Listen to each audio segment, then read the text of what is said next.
Hi, my name is Destiny Kerr, and I'm a proud alum of the illustrious Xavier University of Louisiana.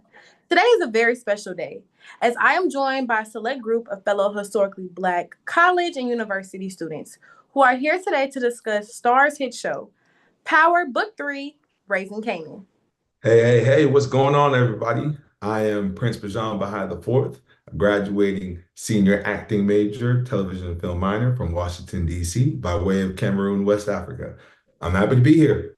Hi guys, I'm Soleil White Rogers, a sophomore at Delaware State University, majoring in mass communications with a concentration in public relations and advertising, as well as a junior candidate for the 2025-2026 academic year. Hey everyone, I am Damaris Grace Moore, a graduating senior, advertising major, psychology minor from Waldorf, Maryland, and I am proudly currently reigning as the 86th Miss Howard University.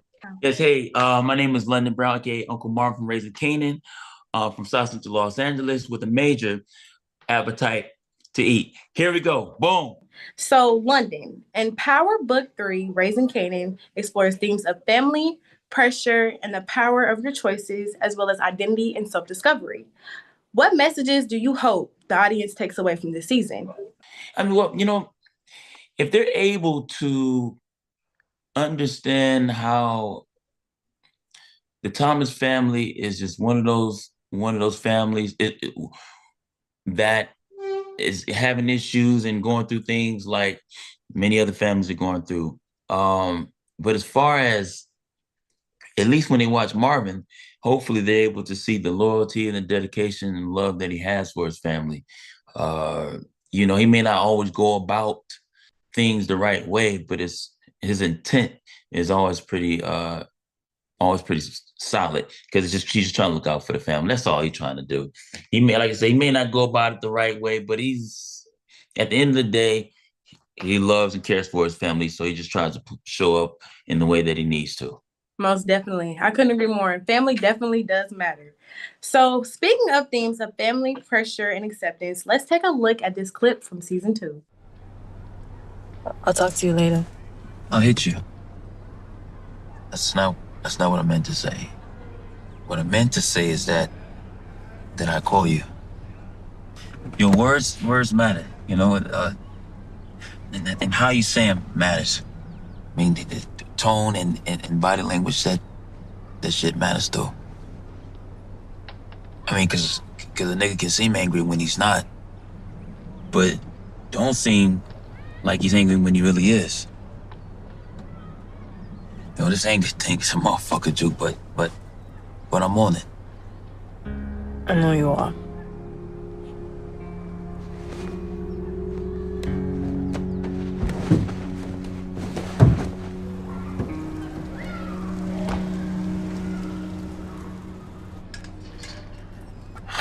This dumb, slow, weird motherfucker gonna say, I'll hit you. God damn, Marvin. That was good. All right, so London, family. It wasn't really that good because nobody clapped. You guys didn't even clap. See, no, it's too late. You done messed it up. No, all right, I'm kidding. Go ahead, go. No, you're good. But claps, we're clapping. We're definitely clapping. All right. So, London, family isn't just about love, right? It's about communication. How has your character learned to navigate tough conversations with people that they're closest to? I think he's still learning. Because there's some sides of Marvin, man, that he's not always transparent with everybody, because I think now also Marvin has some trust issues due to his friendship that he had with Gerald in season 3, and he got crossed. So Marvin is just, at this point, Marvin is just trying to make sure that Marvin's looking out for himself, but at the same time, when it comes to his daughter, he does try to be honest with her about the direction that she's going. He's trying to be protective of her within this season. And we like, yo, Marvin, I think where Marvin's going with this is that Marvin's starting to see some of his characteristics form within his daughter. So, which causes him to want to kind of protect Juke and have those honest conversations. Say, yo, Juke, I don't really, don't, as Marvin would say, don't be like me. Do something better with yourself, because Marvin was feeling like he was doing what he needed to do for his survival. But hey, Juke, just because I did it, and I know you've been watching me, you've been around me to see me do it, doesn't mean necessarily you need to be moving in the same direction. So the communication, at least with Jukebox, has been transparent and has been honest. When it comes to Rock, he may not have been so forthcoming with her. And then when it comes to Stefano, the conversation is more of Marvin listening to Stefano because he's trying to get ahead. So the conversations actually kind of depend on whom he's talking to. And if he's depending on that dynamic of that relationship, they get a different conversation from Marvin. Most definitely. We get Uncle Marv. So Prince, communication can make or break relationships, whether it's with family, friends, or even a professor. What is one lesson you've learned about the power of words and how it has shaped the way you communicate with others? That's good. Thank you. Thank you, Destiny. I feel like life is full of beautiful and before I say that, I gotta say, I'm grateful to be here.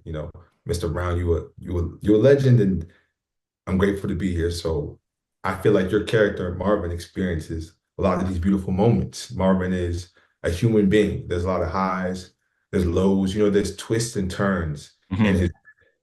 And I think one of the biggest lessons that I personally learned on my journey has been about the power of words. Like people don't really ever remember exactly what you say to them, but they do remember how you made them feel. And how you made them feel, that stays with them forever.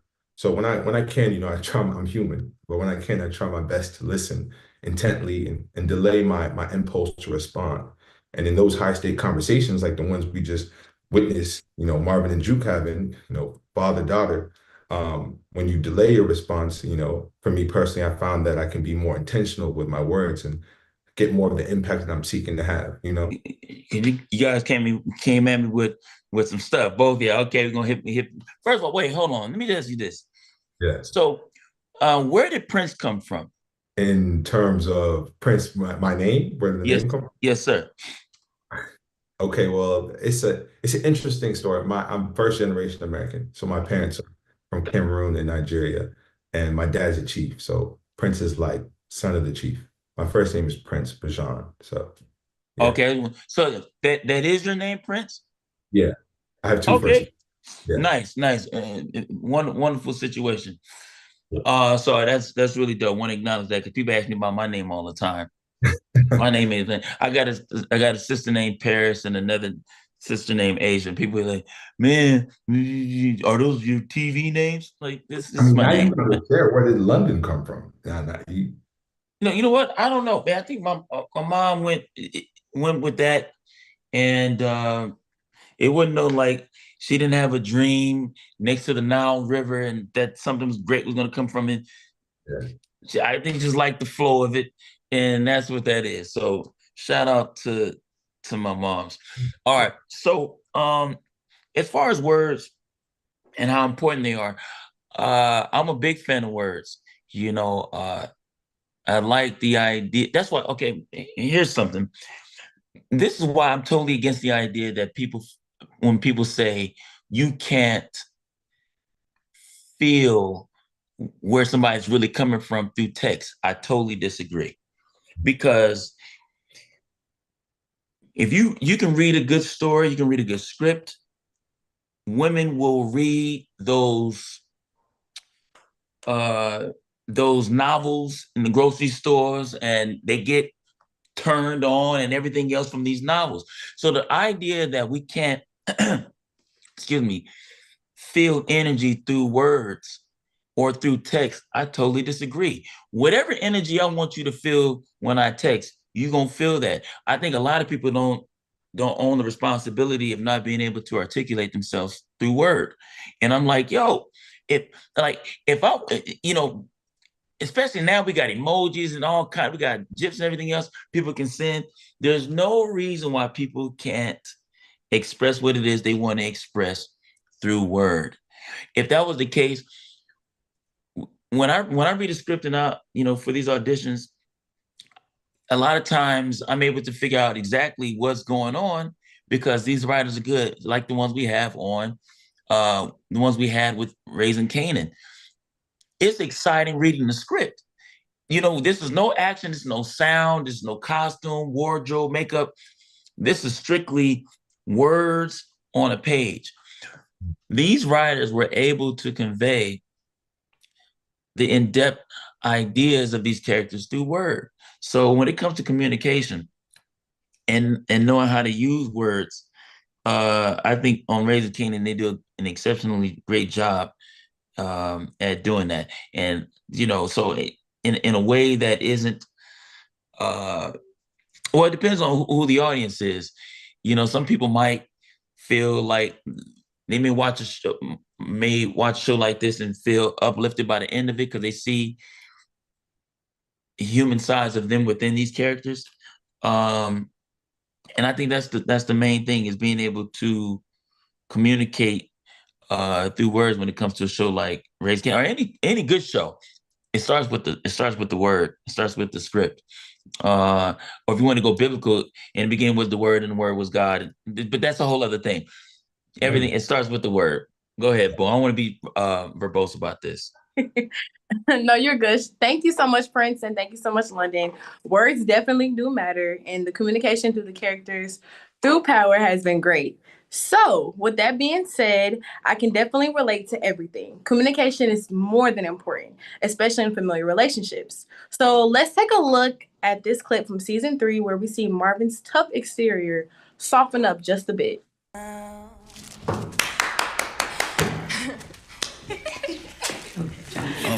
You want water or anything? No, thank you. Don't know why y'all even talking. Shit clear as day. You need to get on with these girls. Only question you should have is, when my daughter ain't out in front. Stop. You got the best voice of all of them. And she has the better moves. We gonna be... Wait, no offense to the Supremes. My daughter's dying of course. I got ears and eyes. I know what I heard and seen. What the hell is wrong with you?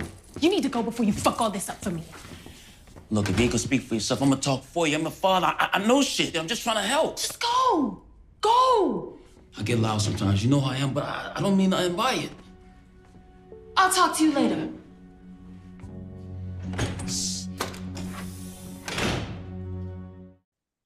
So I'm going to make sure to give my round of applause. I'm just being silly with y'all. All right, London. So the phrase clear as a day suggests that Marvin sees something that he hadn't before, right? Do you think that this moment is about him realizing Juke's talent, or is it more about him finally recognizing and accepting who she is?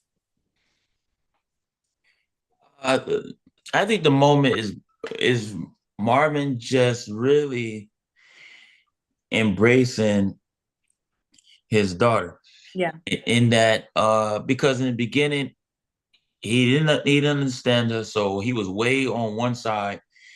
And then after slowing down the process, that, hey man, this is still his daughter and that sort of thing.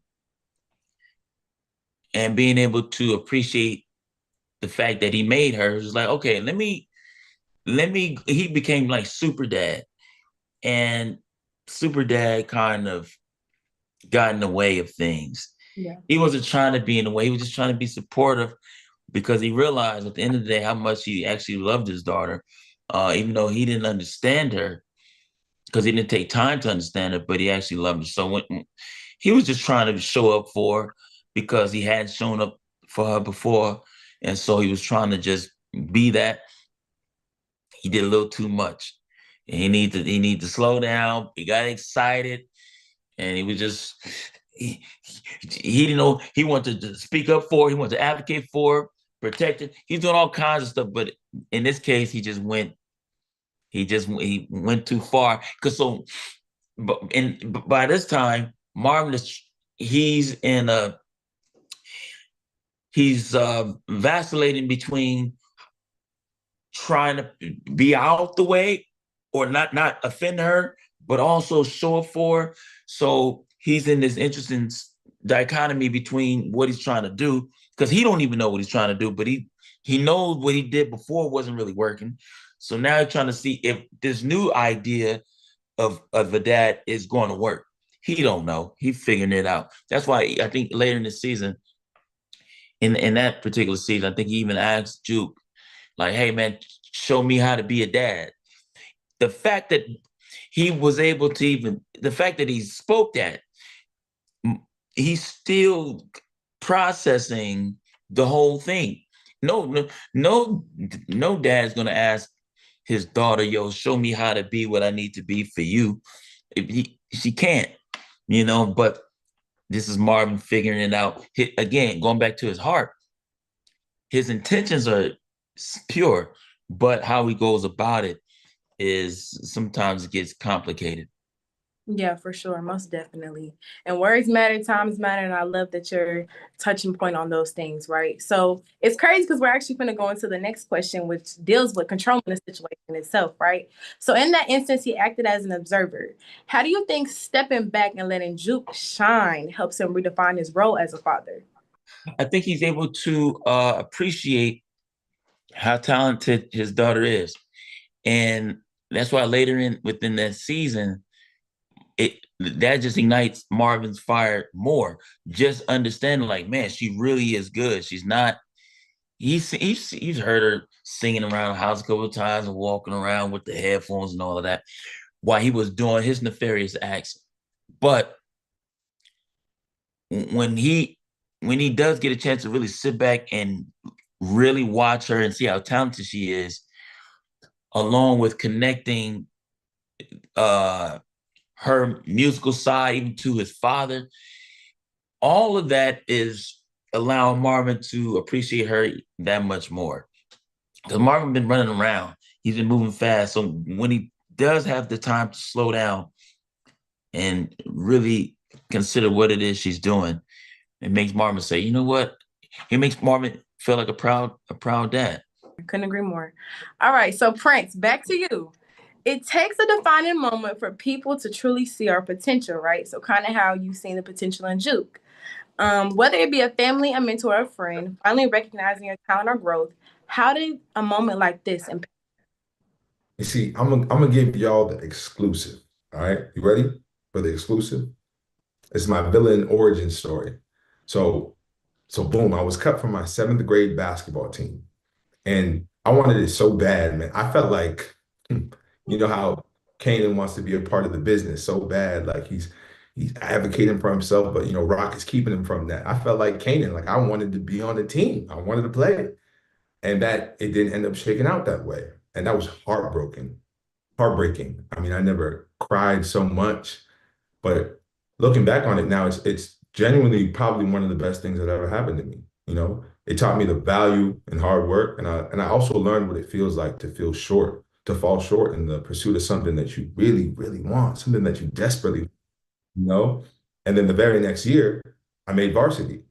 And then that was one of the most validating experiences I ever had, because the coaching staff, the other members of the team, they were really singing my praises and acknowledging my improvement. And I honestly, I've been able to give everything my best since then. So I'm advocating for myself, and I want to be a part of the team. Very similar to Kanan, Rock eventually kind of she's unable to get past him. He's being real persistent, and he's eventually able to get what he was advocating for. So in a very similar note, I felt like him. I felt like I understood him. Yeah, for sure. All right, villain origin story. All right, well, let's shift gears and look at this clip from season 3 that explores the power of choices and their consequences.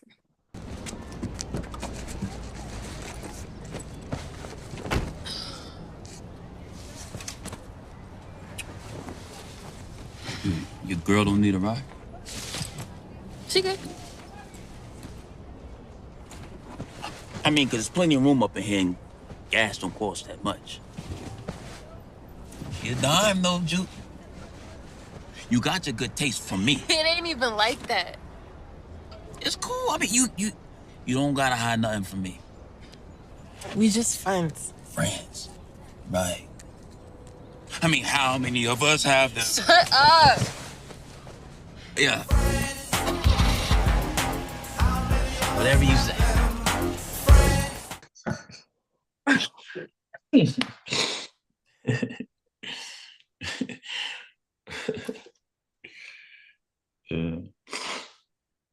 Are you good? Martin funny, actually. I ain't watched the show. I gotta watch the show, but I kind of know what's going on because the fans tell me about it. And I watched some of the show because I have these interviews. Mm-hmm. But that's one of those moments that was an improvised moment that they kept, which was kind of cool. Yeah, so that's cool. Okay. But hey, boom. No, you're good. You're good. And definitely you have to watch the show. I've binge watched the show, so you gotta watch the show. But in this scene, right, Marvin and Juke share a lighthearted moment. How do you balance humor together with the underlying seriousness of the father-daughter relationship? The humor stuff, and I mentioned this in a couple of interviews. Marvin is not the comic relief at all. Marvin, the humorous side of Marvin that people feel is just me playing Marvin in truth. Like Marvin does things not for a laugh. Marvin really believes in what he's doing. But he's not a dirtbag. He ain't like snatching purses from old ladies and robbing liquor stores. He's not that kind of guy. He's just standing on business. But so the human side, man, is just my choice in playing him this way was just trying to play him honest and play him real. Marvin is not one of those guys that's carrying what he's carrying, and he's just mean mugging all day. He's not a depressed guy. He's not upset at the world per se. He's just moving. And because he is a real person, we're going to get all those sides of Marvin. Sometimes you want to laugh with Marvin. Other times you're upset with Marvin when he's being irresponsible. There are other parts where he did the mailman scene that I felt like the streets really responded to. Everybody was cheering. They like, yo, Marvin, he with all the smoke. But then when Marvin is trying to pull himself together, I feel like the audience is also cheering for Marvin. And I think that's what people really connect to when it comes to Marvin, is that you see all these sides of him. And because he's so transparent and he's so honest with who he is, the people feel like, man, I know him, somebody like him, or I am him, depending on what kind of lifestyle you live. When I'm in the streets and people, connect with me, I understand that's not necessarily London because they don't know me, but they've come to be familiar with Marvin. And I can tell from how they greet me that they really feel like they're meeting Marvin, and Marvin is who they want to hang out with. And I get that, but it also works because a lot of who Marvin is, I brought a lot of, naturally as actors, we can't totally detach and say that character is the character and this is me. They're going to mesh together. So a lot of the energy that people connect to, that they want to hang with, that's just London showing up. I'm the same. That part comes through through the character. So I get it. So those fun vibes and the humorous side is definitely the truth, but also those serious tones that we get where when Marvin got to stand on business, he got to protect his daughter, he got to protect his family. That's also London too, because I feel that same way with my family.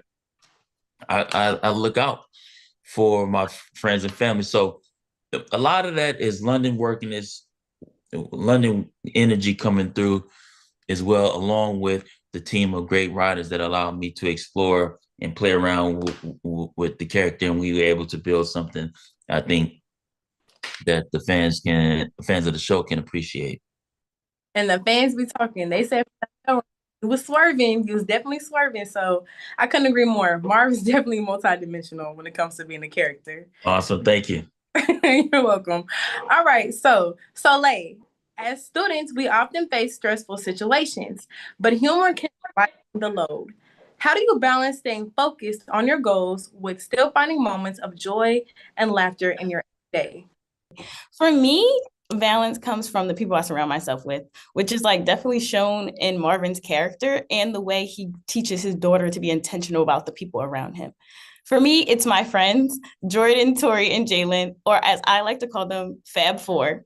They play a huge role in my life. We all have goals. We all push each other to do our best, but we know that it's sometimes you have to take a step back and just enjoy life. Whether it's late night talks, laughs over the most random things, or just supporting each other through stressful moments, they remind me that I don't have to do it alone. Having people around you that remind you that who genuinely want to see you win makes all the difference. We hold each other accountable, but we also know that success doesn't mean grinding 24/7. It's about finding the joy in the process. And sometimes the best thing we can do for ourselves is take a break, laugh with your people, and come back even stronger. That's how I keep my focus while still making sure I enjoy my journey. I love. Shout out to Fab Four. Wait.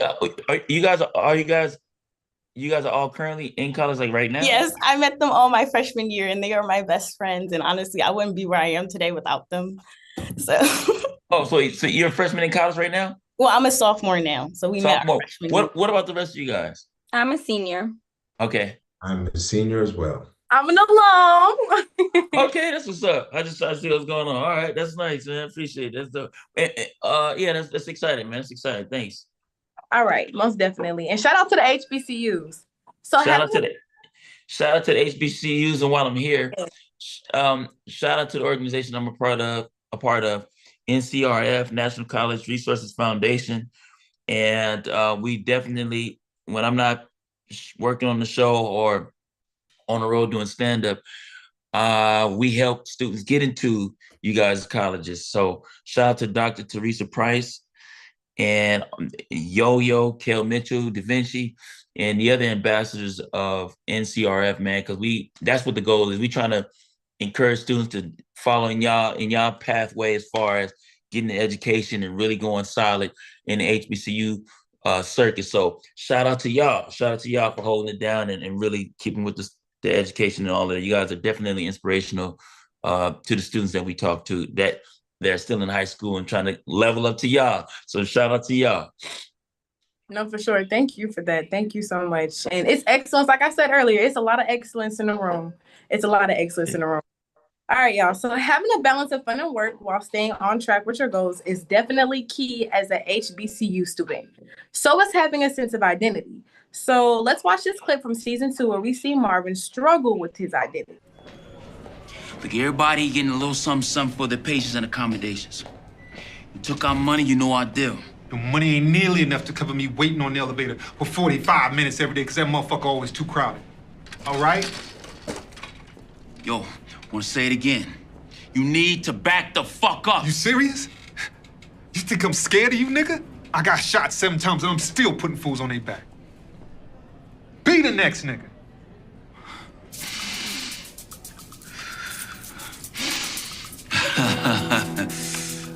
I hear you. I hear you and understand. I'm sorry for your troubles, brother. I'll deal with it. Yeah, you will. Yo, everybody get the fuck off the elevator. My man here got places to be. Let's go. Come on. I got you. Demo, nigga. Better recognize.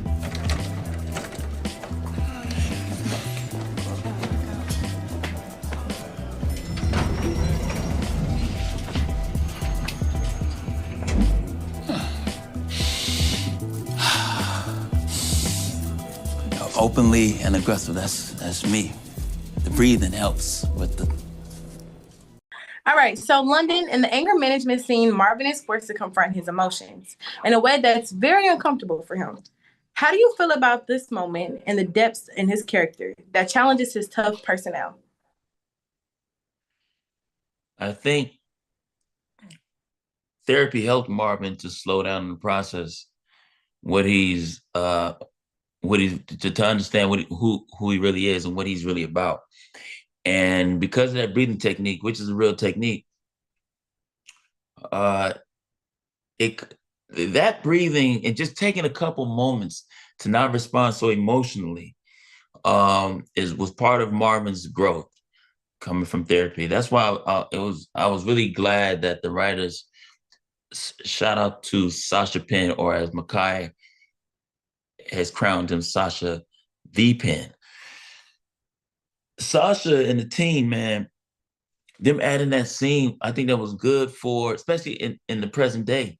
It was good for people to get some therapy and slow down and really not respond so emotionally and just take the time to say, hey, let me take a couple moments.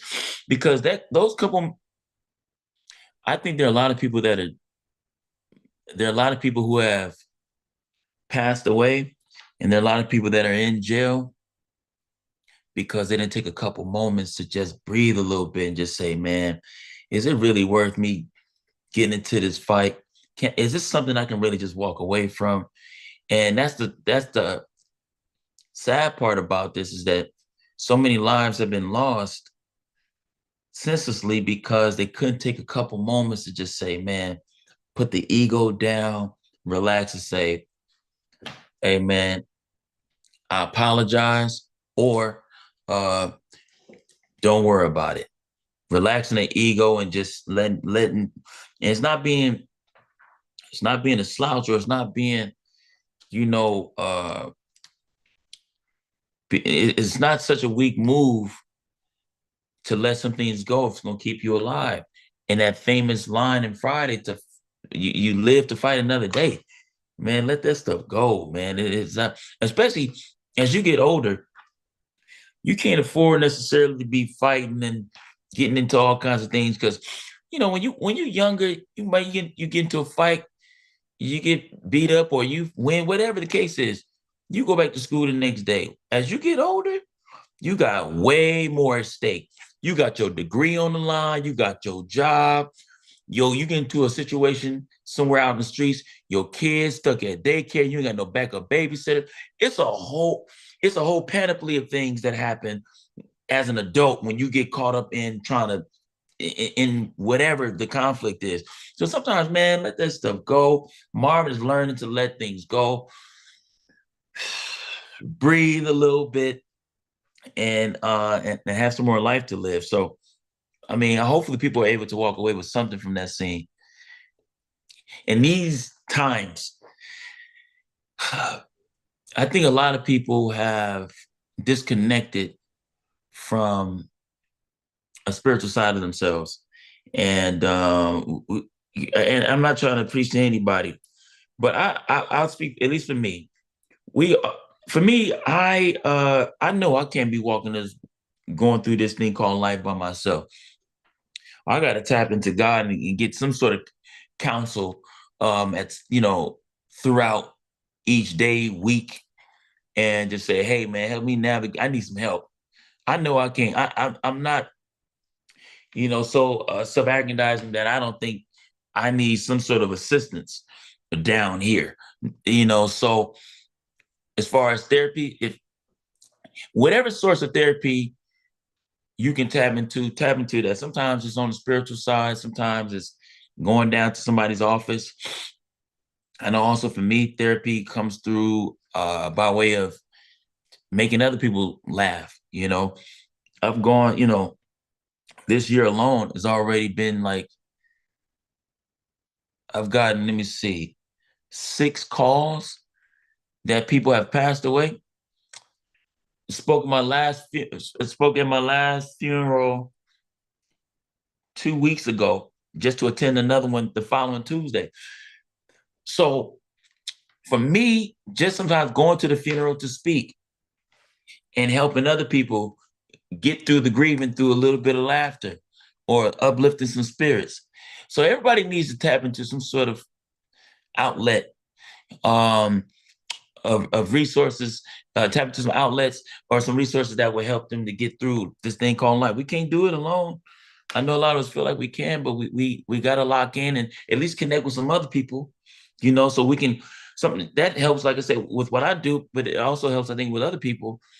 Sometimes sharing your story of whatever you're going through, even though you're going through it, it helps other people realize, yo, I'm not the only one going through this. And you're going through that. Oh man, that forms a bond and it lets people in some trust that allows people to not feel so defeated when they're going through things. So hopefully that scene was able to do the same thing. Not hopefully, it has. I've had people come up to me and tell me, man, hey man, when you went through therapy, man, I had to learn to do some breathing. And they told me about their children's situation, the therapy situation and stuff like that, and living as Marvin. And man, it's my lifestyle, man. I'm learning. We never know how we can affect people. That's why it's important for us as actors, or at least important for me as an actor, to play it honestly, because people are watching. So I'm glad that scene was incorporated, because people have been able to come up and tell me, they have adjusted some of their ways due to season 2 of Marvin. Yeah, no, for sure. And again, thank you so much for that, because I know for myself, therapy has been something that has definitely helped as where I am today and being an alum, right? And going from that post-grad to now where I am today. So definitely thank you so much for that. And mental health can definitely be a tough conversation to have, especially when it comes to the Black communities. So Demarius, how has being at HBCU shaped the way you view mental health? And do you feel supported in addressing it? Yes, well, firstly, I want to say I am so honored to be here, and I love that scene. I love when Marvin has to take his deep breaths. That's me and my mom's favorite moments. But when I think about the question, I think that attending an HBCU has completely shaped or reshaped how I view mental health, especially within the Black community. At Howard University, I've learned that mental wellness isn't just about your own individual journey, but it's rather about a collective responsibility, right? How students hold students accountable, from professors who also genuinely check in on students and making sure that they're okay, to organizations that we join and have here on campus that prioritize mental health awareness. The support system here is unmatched, even across HBCU campuses. Shout out Xavier, shout out Delaware State. Okay. Seeing the access that students have, especially to resources on campus, like therapists that engage in open conversations about healing, and having that access to culturally competent resources, it makes a huge difference. It's really empowering to be in a space where mental health is normalized and actively addressed, rather than stigmatized or ignored like we see it so much in our community. While there's always room for improvement, I think that being an HBCU student, has definitely shown me that prioritizing mental health is an act of self-preservation, and it is essential and is not a sign of weakness. And it definitely is. So thank you so much for sharing that, and thank you so much on your thoughts on this. I think many of us can definitely relate as well, right? Having support from a loved one definitely is a key factor. So you said your mom. I know for me, it's my mom and my mentors, right? We often see Marvin struggle to support Juke's decisions. So let's take a look at this clip where they have a tough conversation together.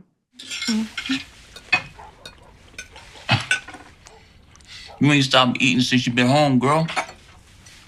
Mommy keeps you mad hungry. No Lucky Charms or Slim Jims in the mess. Your ass better wash out the first day. Yo, speaking of all that, what you want me to say to these other motherfuckers when they get here? Cause you about to be up in the spot.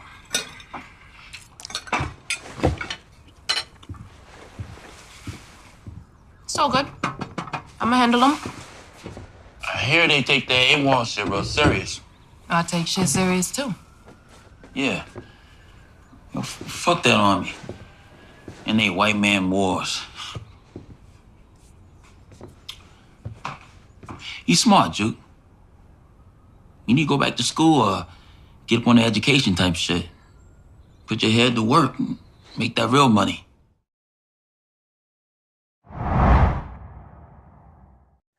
All right, so London, how do you think this conversation will influence the rest of their relationship throughout the season? Does this mark a shift in how Marvin and Juke see each other moving forward? Yeah, I think that all these conversations are helping them to is helping to seal their bond together. He's definitely trying to keep her. This is kind of the start of that conversation of trying to say, yo, I think you're very intelligent. I think you're very sharp, talented, and gifted. Stay on this path of life. This is the early stages of that conversation. And I think that later on throughout the season, we see Marvin start to reiterate this later on. Now, does she choose to follow that or not? I guess the fans will have to find out and see what's going on with that.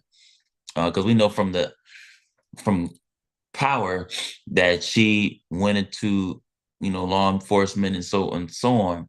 So, but is she what side of the law is she on, even though she has the badge? So I think, the audience will be able to see maybe she took some of that and she still moved in her own way. And we'll all discover that together, perhaps. For sure. And then that Marvin definitely wants Juke to follow a certain path. So, which often mirrors the pressure many students face from their families and communities. So how do you think the weight of expectation can influence students' decisions? And what advice would you give them to make the best decision for themselves? Well, I put it this way. As far as expectations, the core of how I move is I move in anticipation, meaning whatever it is I want, I'm trying to make it a habit to just prepare for that, whatever that is. It's the same thing where if I want to, right now, I'm still auditioning and everything like that. I'm still on the actor's grind. But as I do it, I'm still studying and, preparing myself for whatever the next project is. I don't know what the next project is, but I move in anticipation of it. I still try to hit the gym. I still try to keep myself geared up and ready to go for whatever that is. And as far as expectations, I also try to keep my bar very high. Mm-hmm. I set the expectations for myself and I try to live up to them and keep raising the bar. That's why a lot of times my friends feel like they'll say, man, London, you don't you're not celebrating enough, or you don't seem excited about whatever it is. Yeah. And for me, it's not that I'm not excited. It's just that my bar is so high that for myself, that the things that seem exciting for my friends aren't really that exciting for me, because I'm thinking they like, man, for example, my friends are like, yo, your show is out. It's on, how do you feel when you see the billboard and the this is and that? I'm like, well, this is great. I'm looking at film. I still got to do a motion picture. I still got to rent out the movie theater and say, yo, London is, you tell the family, hey, your boy, your cousin, your brother, your uncle is in the theater. Let's go grab some popcorn, see some rented out. There's some other things I got to do. I still got to buy my mother a house. Right now I'm working. I'm working. I pay my bills off art. That at one point was a bar. Just to not have a daytime job. This is all I do is I get to be an artist and I pay my bills through art. Haven't had to worry about if I'm, man, am I gonna get some gas, toilet paper, or groceries? What am I gonna do? It's been a while for that. I'm not high maintenance either. So fortunately, I don't have a lot of things to. I'm living, got my little car, my bills are covered, and I get to eat, and I help other people. Right now, everything I'm working hard for other people. London Brown is okay. So my point is that when it comes to expectations and how we move about with them, as long as we're being honest about them and we stand focused and disciplined, man, whatever expectation you set for yourself, hit those goals keep moving, stay solid, stay disciplined, don't compromise, don't chase the money. You mess around, chase money, you'll find yourself doing some nefarious things to try to get some money. Don't chase the money. The money will be there. Focus on what you're supposed to do. Our goals, rather our gifts, that's why we have them, right? Our gifts were given to us so that they would make way for the things that we need. That's why when I run into, here's the real core of this whole interview is this, which is when I come across my friends who are struggling financially, my biggest question to them is, what are you doing with your gift? That's why we have the gift. Our gifts are not just it's not by accident that you can braid hair, you can cook, you're good with communicating with people. You have a special heart for helping others, children or elderly. Those things are gifts. When your gift is fulfilling its need, because that's why it was given to you, to fulfill a need, then you start to walk in purpose. The way you go about life starts to change. Your whole psyche, the energy. I only go to sleep so I can wake up and do it all over again. There are a lot of depressed people who are broke, struggling emotionally and everything else. Go back to the gift. The gift, when you start to work your gift, it's going to make way for you in a way that a regular job is not going to do. I'm not saying nothing wrong with working whatever ideas people have of a regular job. I did it. I worked at the cleaners. I flipped the car signs. I worked in after-school programs. I did all of that. Stay at the job, work the job until you really can't. You really working on your business or your idea, your gift is really taking over. Until then, don't worry about all of the stuff. Work your job. That way you can have the emotional freedom to focus on the gift. It's hard to focus on the gift when you're trying to figure out, man, my lights on. It's hard to focus on the gift when you're in the dark. Work the job. I only left my after-school program job because when I landed Ballers on HBO, I had to move to Miami. Other than that, I would have still been there. In fact, I was there. I was on TV. My show was on air, The Hustle. Shout out to those guys, Prentice Penny. Shout out to Prentice. I was over there. My show was on the air, and I'm still working with the kids in the after-school program.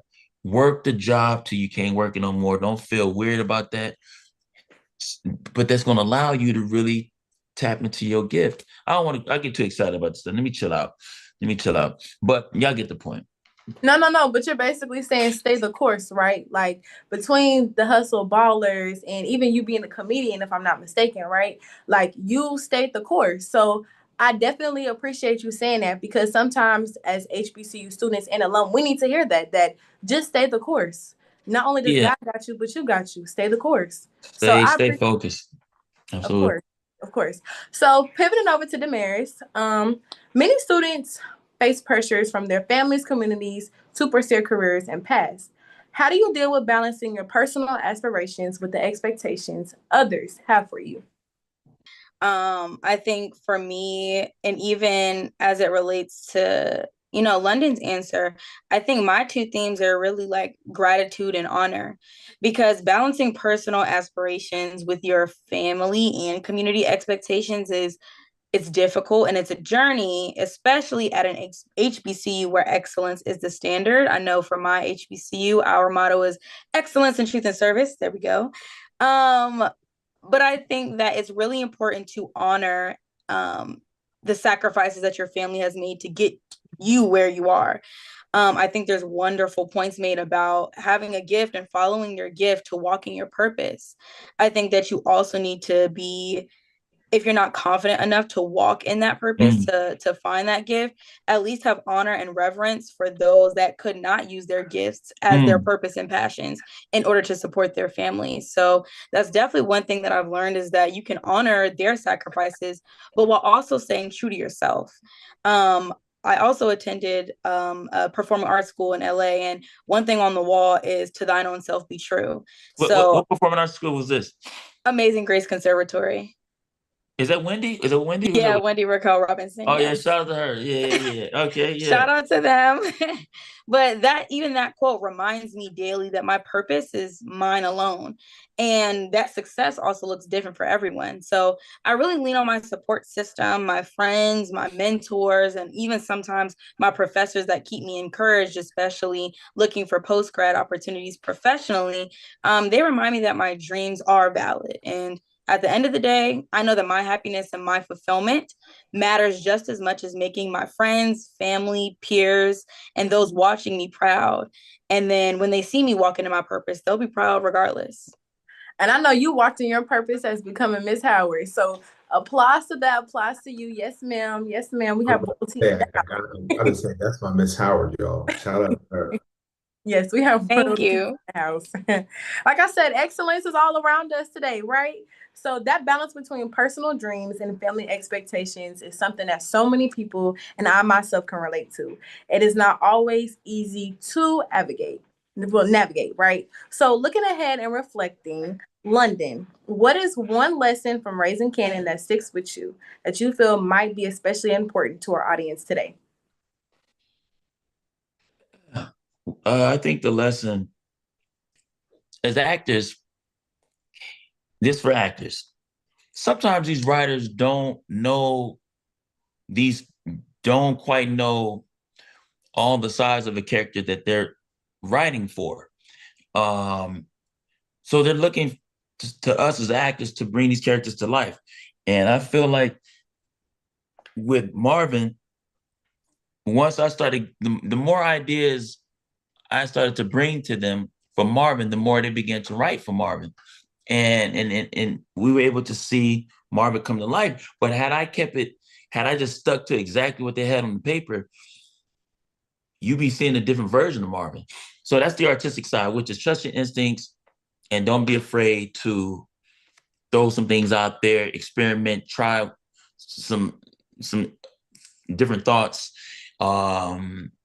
with the character and present those. Don't be afraid to present those ideas.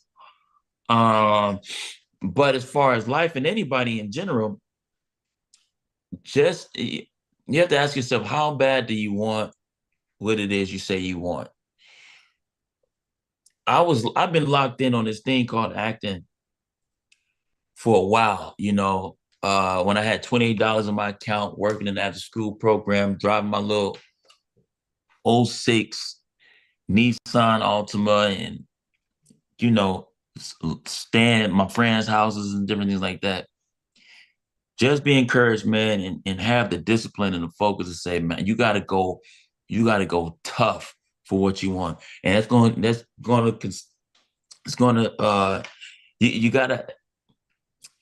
you gotta be able to negate anything that doesn't line up to the goal.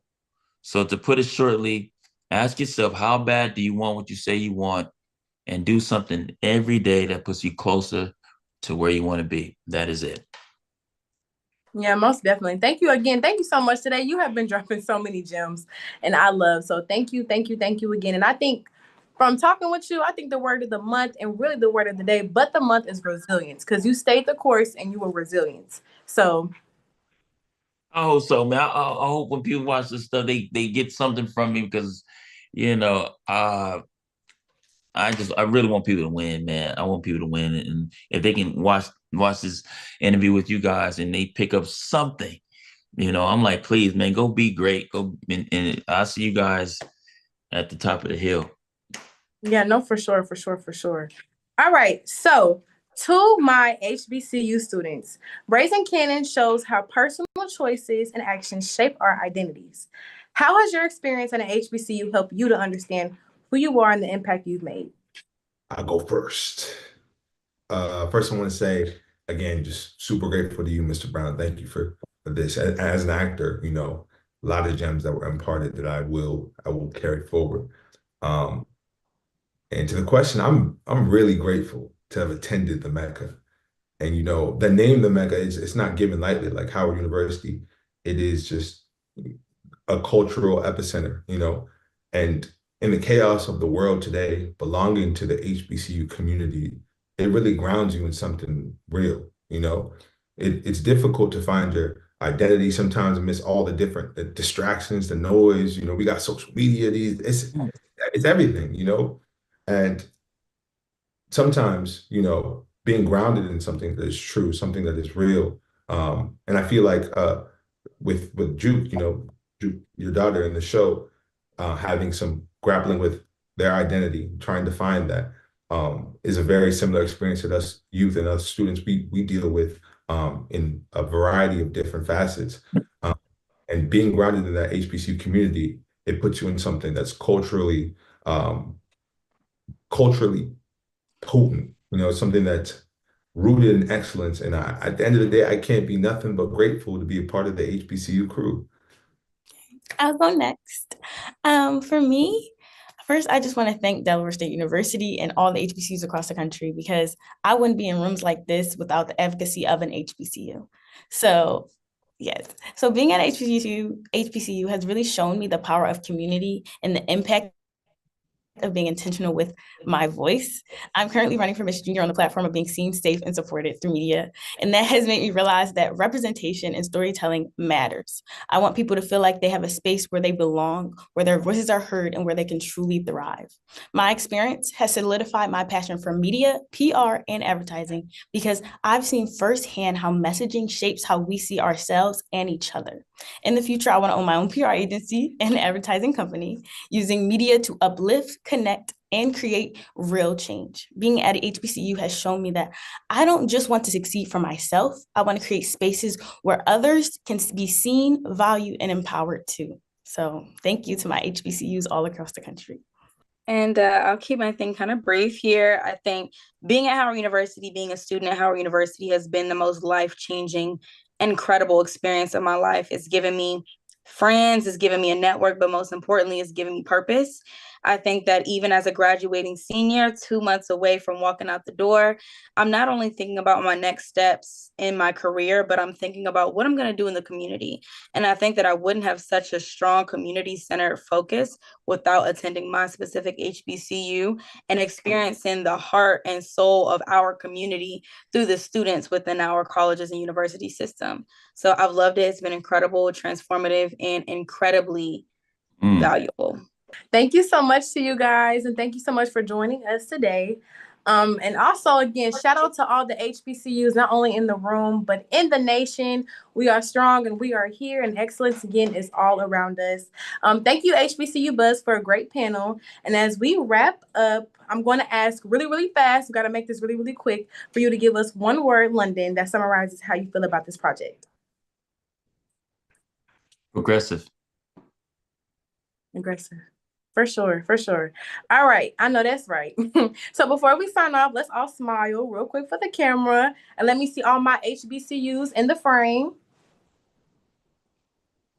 All right, all right. Thank you again. There's so many reasons why you should check out season 4 of Power Book 3, Raising Kanan, right? So airing on Starz every Friday. Make sure to be glued to your TVs. Make sure to watch, and thank you again, HBCU family. Thank you guys. Appreciate it.